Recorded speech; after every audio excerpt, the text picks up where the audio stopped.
합독한 말씀 예레미야 31장 35절 말씀을 가지고 주님이 계신 곳, 이 제목으로 말씀의 은혜를 나누겠습니다.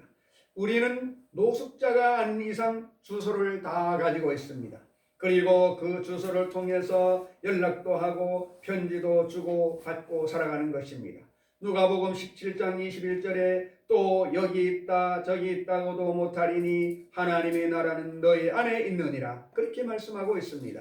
요한복음 14장 20절에 그날에는 내가 아버지 안에 너희가 내 안에 내가 너희 안에 있는 것을 너희가 알리라. 성경에 그날에는 너희가 내 안에 내가 너희 안에 있는 것을 너희가 알리라고 말씀하고 있는 것입니다. 성경에 똑똑히 하나님의 나라는 너희 안에 있다고 말했고, 내가 아버지 안에 너희가 내 안에 내가 너희 안에 있는 것을 너희가 알리라고 하니까 주님이 계신 곳은 우리의 마음인 것을 알아야 되는 것입니다. 엎드려서 기도하고 아뢰면 마음속에 계신 하나님이 그 기도를 다 들으시고 응답하는 것입니다.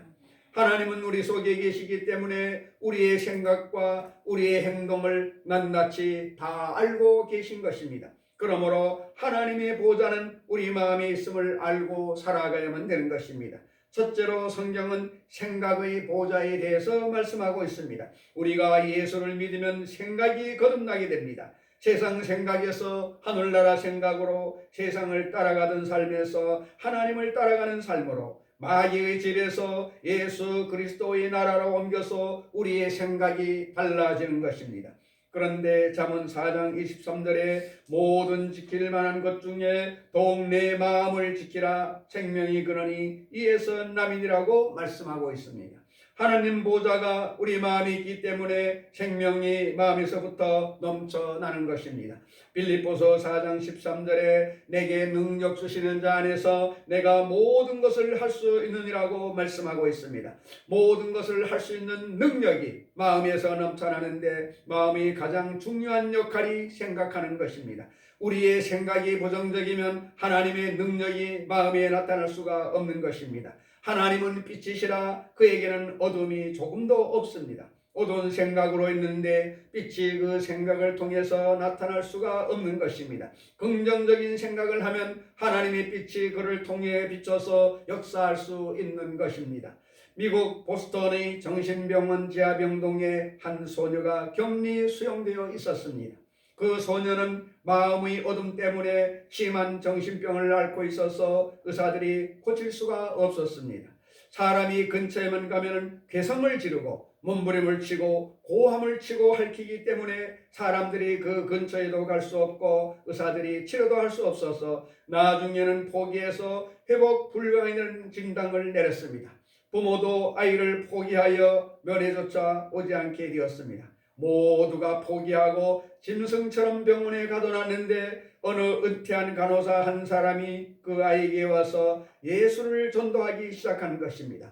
이 전도사는 매일같이 이 아이는 변화될 수가 있다, 하나님의 자녀니까 하나님이 건질 수가 있다는 긍정적인 생각을 가지고 한 달을 와서 전도해도 그 아이는 괴성을 지르고 고함을 쳤습니다.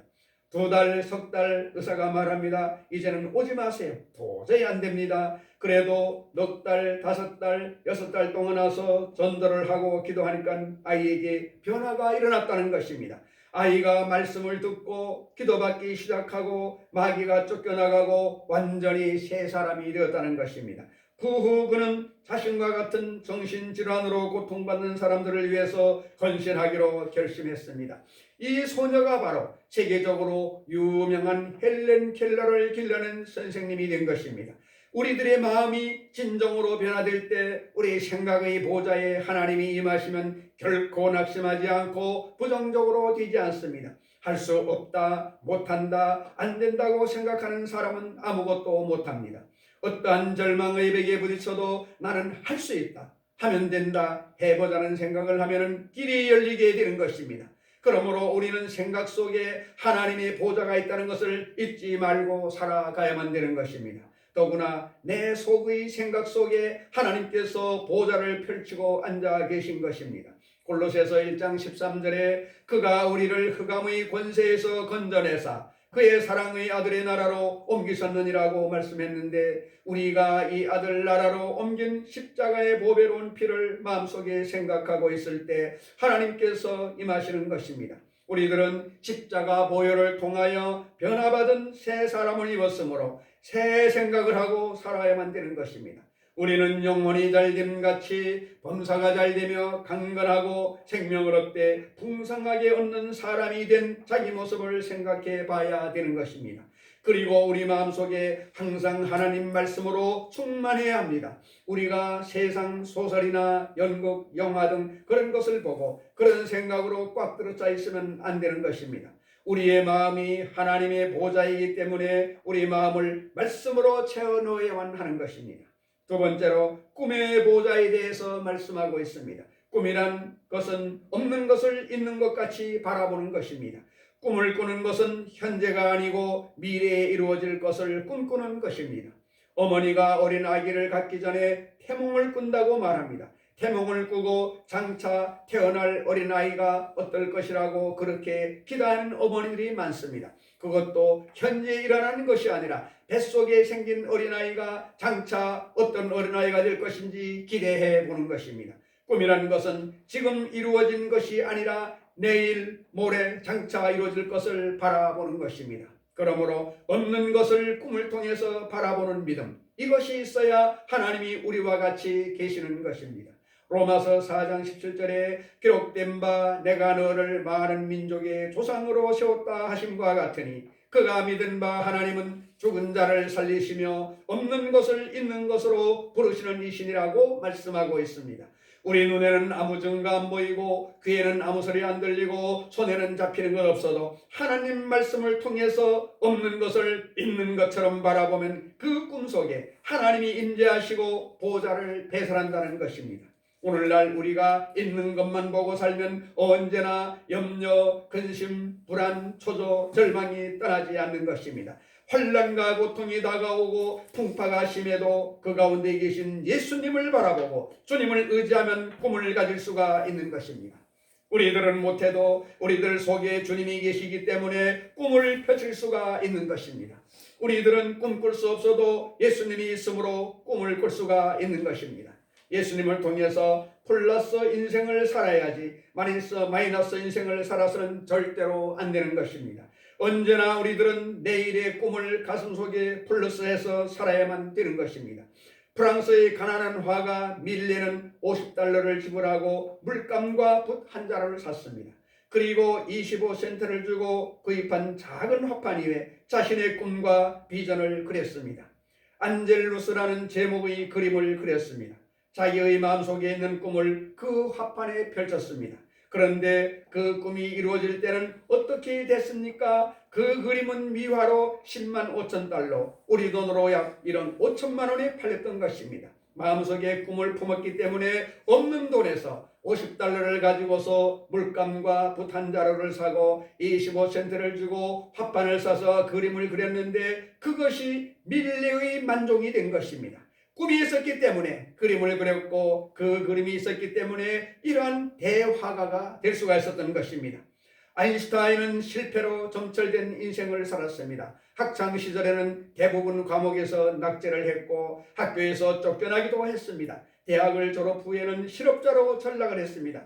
하지만 간신히 특허국의 직장을 얻어서 간절한 꿈을 가지고 연관결과 상대성 원리를 발표해서 세계적인 과학자가 되고 인류 문명을 변화시켜 놓은 위대한 역사를 이룬 것입니다. 성경에도 꿈꾸는 자에 대한 이야기가 있는데 요셉은 꿈꾸는 자로 애굽의 국무총리가 되는 꿈을 미리 꾸었기 때문에 오랜 세월 동안 고난을 겪었지만 결국 꿈이 이루어진 것입니다. 세 번째로 믿음의 보좌에 대해서 말씀하고 있습니다. 우리는 하나님을 굳세게 믿습니다. 눈에는 아무 증거 안 보이고 귀에는 아무 소리 안 들려도 하나님의 말씀을 믿습니다. 내 앞길이 칠흑같이 어두워도 하나님 말씀을 믿습니다. 내가 사망의 음침한 골짜기로 다닐지라도 해를 두려워하지 않습니다. 왜 그럴까요? 주께서 우리와 같이 계셔서 지팡이로 인도하시고 막대기로 원수마귀를 물리쳐 주시고 구출해 줄 것을 믿기 때문인 것입니다. 믿음이 우리 인생에 있어서 가장 위대한 힘이 되는 것입니다. 요한복음 3장 16절에 하나님이 세상을 이처럼 사랑하사 독생자를 주었으니 이는 그를 믿는 자마다 멸망하지 않고 영생을 얻게 하려 하심이라고 말씀하고 있습니다. 믿기만 하면 영생을 얻게 됩니다. 우리의 선한 행위나 인간의 노력으로 구원을 받는 것이 아닙니다. 믿고 난 다음에 성령의 인도를 받아서 선한 행위도 하고 착한 일도 하면 하나님께 칭찬받고 상급을 받는 것입니다. 구원은 믿음 이외에는 다른 길이 없습니다. 우리는 우리 힘으로 구원받을 수 있는 처지가 못 됩니다. 그러므로 믿음은 우리를 구원하는 하나님의 위대한 힘이 되는 것입니다. 히브리서 11장 6절에 믿음이 없이는 하나님을 기쁘시게 못하나니 하나님께 나아가는 자는 반드시 그가 계신 것과 또한 그가 자기를 찾는 자들에게 상 주시는 이심을 믿어야 할지니라고 말씀하고 있습니다. 반드시 하나님이 계시고 내가 하나님께 기도하면 응답해서 상을 주신다는 것을 믿어야 합니다. 이것을 안 믿으면 아무것도 안 되는 것입니다. 할 수 있다, 하면 된다, 해보자는 믿음을 가지고 하나님을 믿고 하나님을 찾으면 그 믿음을 통해 하나님이 역사하시는 것입니다. 하나님의 사랑을 믿고 예수님이 은혜에 감사하며 믿을 때 그 믿음의 보좌 위에 하나님이 좌정하셔서 우리를 지키시고 보호하시는 것입니다. 그러므로 믿음 없이는 인생에서 승리하는 삶을 살아갈 수가 없는 것입니다. 움직이는 종합병원이라고 불리던 한 여성이 있었습니다. 그녀는 폐결핵으로 인생의 황금기인 24살 때부터 13년 동안 침대에 누워 지냈었습니다. 그 뒤에는 직장암에 걸렸고 파킨슨병에 걸려 몸을 덜덜 떨었고 척추병이 계속 그녀의 육체를 공격했습니다. 그녀에게 오직 희망이라는 것은 예수 그리스도와 아버지 하나님을 믿는 믿음밖에 없었습니다.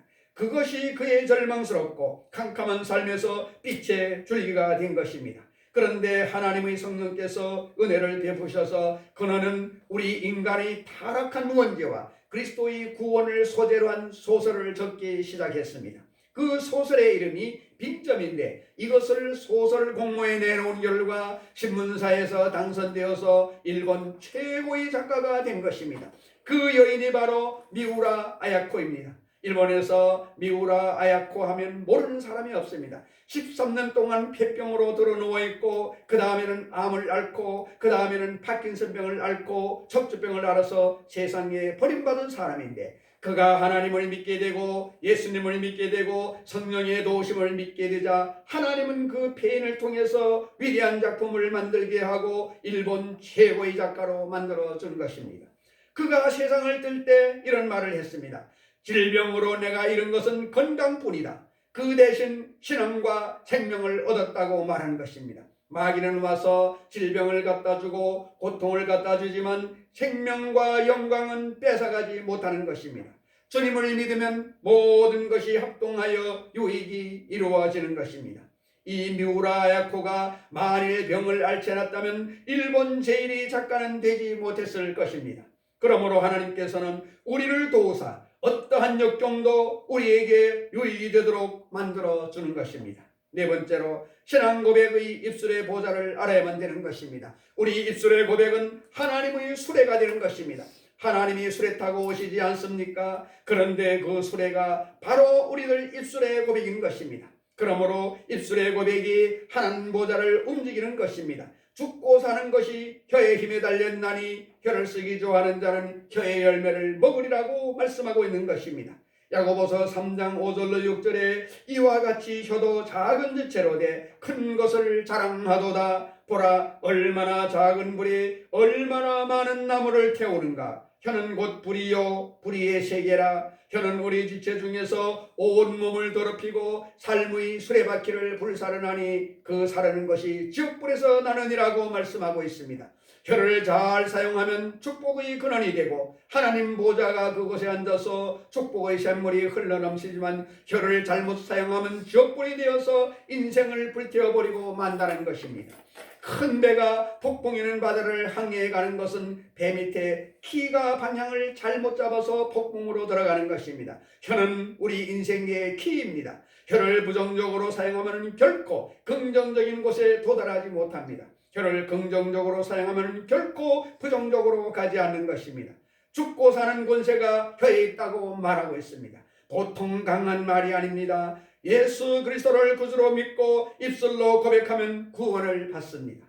로마서 10장 10절에 사람이 마음으로 믿어 의에 이르고 입으로 시인하여 구원에 이르느니라고 말씀하고 있습니다.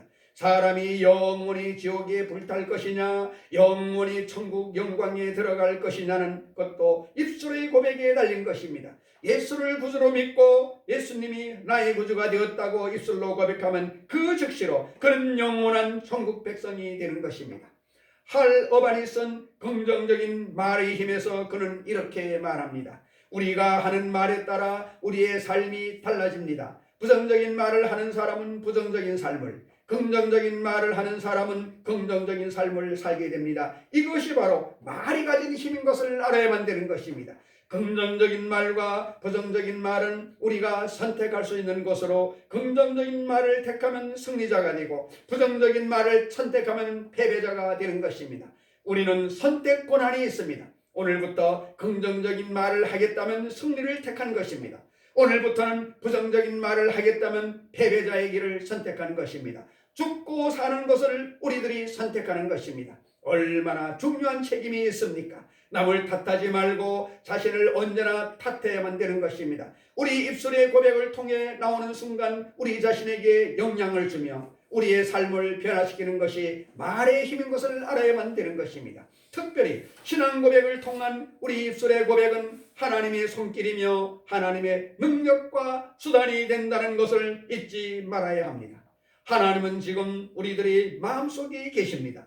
우리들의 생각이 말씀으로 변화되면 변화된 하나님의 말씀 속에 하나님이 임재하여 계신 것입니다.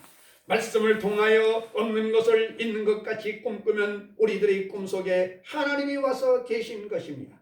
하나님을 믿으면 그 믿음 속에 하나님이 와 계신 것입니다. 입술로 긍정적으로 고백하면 그 고백 속에 하나님이 와 계신 것입니다. 그러므로 하나님을 더 가까이 하고 멀리할 수는 있지만 하나님이 나를 떠났다고 말할 수 없는 것입니다. 우리들의 생각과 꿈과 믿음과 말을 통해서 하나님을 깊이 모실 수 있고 이를 잘못하면 하나님과 거리가 멀리 떨어질 수 있는 것입니다. 하나님을 찾되 우리들 밖에서 찾지 말고 마음 가운데서 찾으시기를 바랍니다. 하나님은 우주의 저 어디에 있는지 우리는 상상할 수 없습니다. 왜냐하면 우리는 3차원의 세계에서 살고 시간과 공간의 제한을 받기 때문에 무한과 영혼 속에 사는 하나님을 도저히 상상할 수 없습니다. 그러므로 하나님의 계신 곳은 우리 마음이 있으니 우리 마음을 통하여 하나님을 찾으며 살아가게 되시기를 주님의 이름으로 축원을 드립니다.